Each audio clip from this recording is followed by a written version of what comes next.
வணக்கம், இது news seven தமிழின் கேள்வி நேரம். இந்த நிகழ்ச்சியின் மூலமாக மீண்டும் உங்களை சந்திப்பதில் மிக்க மகிழ்ச்சி. நான் செந்தில். சமூகம் சார்ந்து உங்கள் ஒவ்வொருவருக்குள்ளும் ஓடிக்கொண்டிருக்கும் கேள்விகளுக்கான விடை காணும் நேரம் இது. அந்த வகையில் இன்றைய கேள்வி நேர விவாத பொருள் திரையில். இன்றைய கேள்வி நேர விவாத பொருள் சுப்பிரமணியன் சுவாமி அவர்களுடைய ட்விட்டர் கருத்து. திராவிட முன்னேற்ற கழகத்தின் சார்பில் அந்த கட்சியினுடைய முதலமைச்சர் வேட்பாளராக அந்த கட்சியினுடைய பொருளாளர் திரு மு க ஸ்டாலின் அவர்கள் முன்னிறுத்தப்பட்டால் திமுக, பாஜக, தேமுதிக உள்ளடங்கிய ஒரு கூட்டணி உருவாகக்கூடிய ஒரு சூழல் ஏற்படலாம். அதற்கு நான் என் தரப்பில், பாஜகவில் என் தரப்பில் நான் அதற்கான முயற்சிகளையும் செய்வேன் என்று திரு சுப்பிரமணியன் சுவாமி அவர்கள் தெரிவித்திருக்கக்கூடிய கருத்து தேர்தல் நெருங்கி கொண்டிருக்கக்கூடிய நிலையில், கூட்டணிக்கான ஆயத்தங்களில் அனைத்து கட்சிகளும் ஈடுபட்டு கொண்டிருக்கக்கூடிய நிலையில் இது ஒரு மிகப்பெரிய பரபரப்பை தமிழக அரசியலை தாண்டி தேசிய அரசியலிலும் கூட ஏற்படுத்தியிருக்கிறது. அதன் காரணிகள் ஏராளமாகவே இருக்கின்றன. தேசிய அரசியலிலும் இதற்கான தாக்கங்கள் என்ன என்பதை குறித்து பேசுவதற்கு ஏராளமான காரணிகள் இருக்கின்றன. இதுவே இன்றைய கேள்வி நேர விவாத பொருளாக இருக்கிறது. பாஜகவை நெருங்குகிறதா திமுக அல்லது திமுகவை நெருங்குகிறதா பாஜக? இதுவே இன்றைய நம்முடைய விவாத பொருள். பயணிக்கலாம். நம்முடைய அரங்கில் 3 சிறப்பு ஆளுமைகளும் டெல்லியிலிருந்து நேரலை ஒரு சிறப்பு ஆளுமையும் இணைகிறார்கள். இது கேள்வி நேரம்.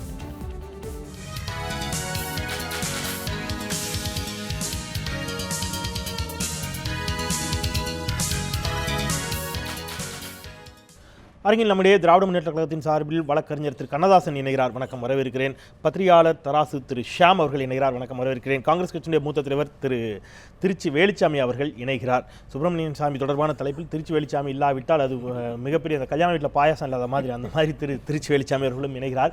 இன்னும் சில நிமிடங்களில் டெல்லியிலிருந்து நம்முடைய சுப்பிரமணியன் சுவாமியினுடைய நெருங்கிய நண்பர் ஆசீர்வாதம் ஆச்சாரி பாஜகவின் சார்பில் இணைய இருக்கிறார்.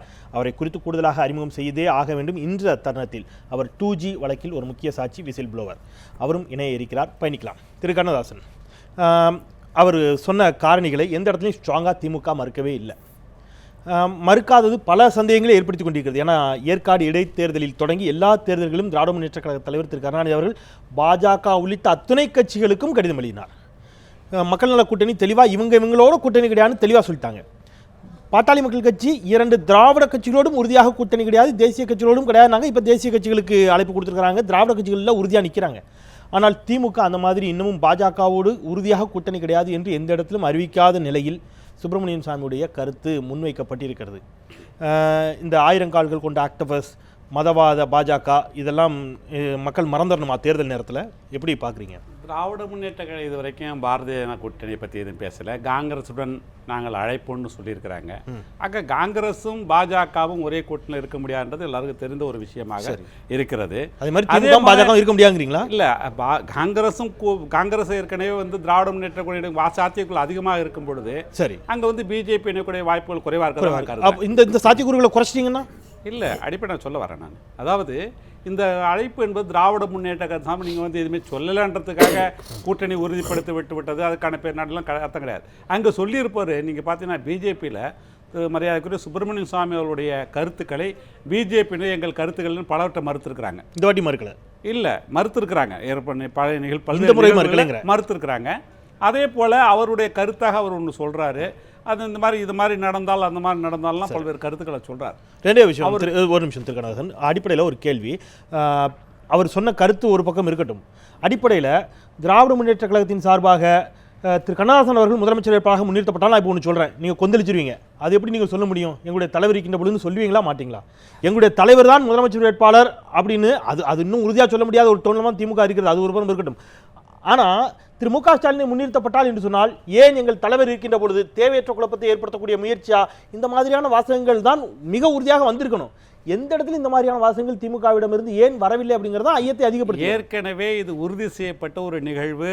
எது பாஜக திமுக கூட்டணியா? முதலா இல்லை, பதில் சொல்ல விடுங்க. நீங்கள் இடையில கேட்க ஏற்கனவே இதே அரங்கத்தில் நியூஸ் 7 சேனலில் இந்த பிரச்சனை வந்த பொழுது அதே மாதிரி கூட தலைவர்களோடு அதை பார்த்து கேட்டாங்க. அதாவது யார் அடுத்த முதல்வர் நீங்களே இதை கேள்வி கேட்டீங்க. உங்கள் கட்சி ஆட்சிக்கு வந்தால் மரியாதை தளபதி அவர்களே மிக தெளிவாக சொல்லியிருக்கிறாங்க. தலைவர் கலைஞர் தான் முதல்வர்ன்றதுல அதில் எந்த மாற்றமும் இல்லை. இன்னும் சொல்ல போனால் பல்வேறு தொண்டர்கள் மக்களுடைய விருப்பம் மரியாதை தலைவர்கள் நமக்கு நாமே சுற்றுப்பயணம் சென்ற பொழுது மக்களுடைய மிக நெருப்ப அவருடைய விளைவை தெரிவிக்கிறாங்க. அது பெரும்பான்மை இருக்கும், அது ஒன்றும் தவறு. ஆனால் தளபதி அவர்கள் தலைவர் கலைஞர் தான் முதலமைச்சர் என்று முற்றுப்புள்ளி வைத்திட்ட பிறகு அந்த பிரச்சனை முற்றுவெளி சொல்லி வைத்து விட்ட Right. பிறகு Okay, okay, sir. திரும்ப திரும்ப இதுக்கு பதில் சொல்லணும்னு எதிர்பார்க்கறதே எங்களுக்கு இல்ல தேவையில்லை. ஆனா இப்போ திரு சுப்பிரமணிய சாமி அவர்கள் அப்படி ஒரு பிரச்சனை கிளப்பியிருக்காரு. திரும்ப திரும்ப அதுக்கு பதில் சொல்ல வேண்டாம். திரு கருணாநிதி அவர்கள் தான் முதலமைச்சர் வேட்பாளர் அப்படிங்கறதுல உறுதியா இருக்கிறீங்க. ஆனா பாஜகவோடு கூட்டணி கிடையாது அப்படிங்கறத திரும்ப திரும்ப சொல்லலையே. இதுவரைக்கும் ஒரு முறை கூட சொல்லலையே. இல்ல அதாவது ஒரு வாட்டி சொல்லலாமே. இன்னும் அந்த தேர்தல் கூட்டணி குறித்த சில சிந்தனைகள் பேச்சுவார்த்தைகள்லாம் இந்த பிப்ரவரி இறுதி வாரம் மார்ச் மாதம் துவங்கும். இல்ல இந்த நிகழ்ச்சி அந்த மாதிரி நிகழ்ச்சி அடிக்கடி குறிப்பிடுவோம். தயவுசெய்து தப்பா எடுத்துக்க நான் மன்னிக்கணும்.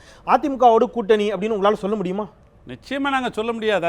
அதை வந்து 5 வருஷத்துக்கு முன்னாடி கூட சொல்ல இல்ல. நான் ஏன் கேட்கறேன்னா அதுக்கு தேர்தல் நெருங்கணும்லாம் சொல்லல. தேர்தல் நெருங்கின பொழுது அது குறித்து முடிவெடுக்கலாம்ங்கிற கருத்து அதிமுகவிற்கு வரல.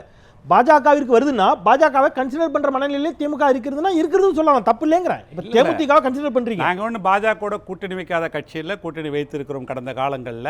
இந்த காலங்களிலும் வைக்கக்கூடும். அதாவது கடந்த காலம் வைத்திருக்கிறோம். இப்பொழுது உள்ள இந்த கூட்டணி பற்றி தலைவர் கலைஞர் அவர்களும் எங்களுக்கு வந்து ஒரு தனிப்பட்டவர்களாம் முடிவெடுக்க முடியாது. எங்களுக்கு பொதுக்குழு செயற்குழு கூட்டம்லாம் இருக்குது. ஏன்னா கேட்டுதான். ஆனா பொதுக்குழுவையும் செயற்குழுவையும் கேட்டு விட்டு திரு கருணாநிதி அவர்கள் இந்த வாசகத்தை சொல்லவில்லை. வாஜ்பாய் ஆட்சி காலத்தில் இருந்தது போன்ற அணுகுமுறை இப்பொழுது இல்லை. மோடியின் தலைமை அவ்வாறு இல்லை. அதன் பிறகு ஏற்பட்ட குஜராத் கலவரங்கள் இதெல்லாம் நீங்க குறிப்பிட்டீங்க. அப்போ இப்ப தேர்தல் நெருங்கின்ற பொழுது இதெல்லாம் வாக்காளர்கள் மறந்துடணுமான்னு கேட்கிறேன். இப்ப இந்த மதவாதத்தை மறந்துடணுமா? குஜராத் கலவரத்தை நீங்கள் சுட்டிக்காட்டிய குஜராத் கலவரம் பாஜக இல்ல திரு சுப்பிரமணியன் சாமி போன்றவர்கள் சுட்டிக்காட்டிய 2G மறந்துடணுமா மக்கள் நான் கேட்கிறேன். அதாவது இப்ப திராவிட முன்னேற்ற கழகம் ஏதோ பிஜேபியோட கூட்டணி சேர்ந்த விளைவை தெரிவித்து அதனால இந்த கருத்துக்கெல்லாம் மந்தமா நீங்க கேள்வி கேட்கறீங்க. திராவிட முன்னேற்ற கழகம் அந்த கருத்தை இதுவரை தெரிவிக்கவில்லை. நாங்க மறுக்கவும் இல்லைங்கிறேன். தொடர்ந்து அதான் கேட்கிறேன். மறுக்கல இல்ல தேவையில்லை. நாங்கள் ஏற்கனவே தெளிவாக இருக்கிறோம். நாங்கள் இதை போல வந்து கூட்டணி குறித்த பேச்சுவார்த்தைகள்லாம் இப்பொழுது எங்களுக்கு இல்லை. அடுத்த இன்னும் ஒரு 15-20 நாட்களில் தேர்தல் வரலாம். ஆனால் அதை முடிவெடுக்க வேண்டியது தலைவர் கலைஞரும் தளபதி அவர்கள் போன்றவர்கள் தான் தவிர வேற யாரும் முடிவெடுக்க முடியாது. நீங்க கேட்கிற கேள்விகள் எல்லாம் பாத்தீங்கன்னா ஏதோ திராவிட முன்னேற்ற கழகம் கிடையாது. சுப்பிரமணிய சாமி அவருடைய விளைவை கருத்தை சொல்றாரு. திரு உங்களை கூட்டணிக்கு அழைப்பு விடுத்த திரு பாஜகவின் சார்பில் திரு ஆசீர்வாதம் ஆச்சார் நம்முடைய டெல்லியில இருந்து இணைந்திருக்க அவருடைய கருத்துக்களை கேட்கலாம். திரு ஆச்சாரி வணக்கம். எந்த இடத்துல நீங்க வந்து கடந்த நாடாளுமன்ற தேர்தலின் பொழுது 2G விவகாரத்தை மிகப்பெரிய அளவிலே பிரதானப்படுத்தி 1,76,000 கோடி ரூபாயை நோட்டா எண்ணி எங்க முன்னாடி கண்ணில் அடுக்கி எடுத்துட்டு போனதை நாங்கெல்லாம் பார்த்தோம். சத்தியமா நம்புங்க திமுக ஊழல் கட்சி என்று மிக தெளிவாக தெருவாக வீதி வீதியாக பிரச்சாரம் செய்தீர்கள். இப்பொழுது அது இல்லைன்னு மறுக்க போறீங்களா? அல்லது எந்த அடிப்படையில் இப்ப ஸ்டாலின் முதலமைச்சர் வேட்பாளராக முன்னிறுத்தப்பட்டால் திமுகவோடு கூட்டணிக்கு தயார் என்று 2G விவகாரத்தை மிகப்பெரிய அளவில் இந்தியா முழுவதும் எடுத்து சென்ற சுப்பிரமணியன் சாமியை அழைக்கிறார்னு சொன்னா 2G மறந்துடணுமா மக்கள்? இதை எப்படி எடுத்துக்கிறது?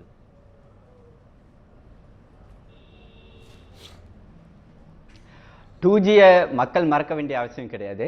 2G வந்து அது ஒரு கோர்ட்ல வந்து ஹியரிங்ஸ் நடந்துகிட்டு இருக்குது. அதனால வந்து 2Gக்கும் இந்த தேர்தல் களத்தையும் நீங்க இப்பொழுதைக்கு இந்த ப்ராசஸ்ல வந்து கொண்டு வர வேணாம். இந்த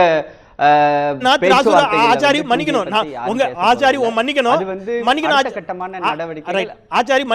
இன்னைக்கு ஒரு நாள் தயவுசெய்து கொஞ்சம் அடிக்கடி குறுக்கிட வேண்டியிருக்கும் ஒரு குயிஸ் ப்ரோகிராம் மாதிரி. ஏன்னா இந்த தேர்தலில் அதை பற்றி பேச வேண்டாம்னா இது சட்டப்பேரவை தேர்தல். பாஜக தமிழகத்தில் சற்றே பலவீனமாக இருக்கிறது. அதனால நாங்க இங்க தமிழ்நாட்டில் பேச மாட்டோம். நாடாளுமன்ற தேர்தலில் அதை பற்றி மட்டும்தான் பேச வேண்டும்.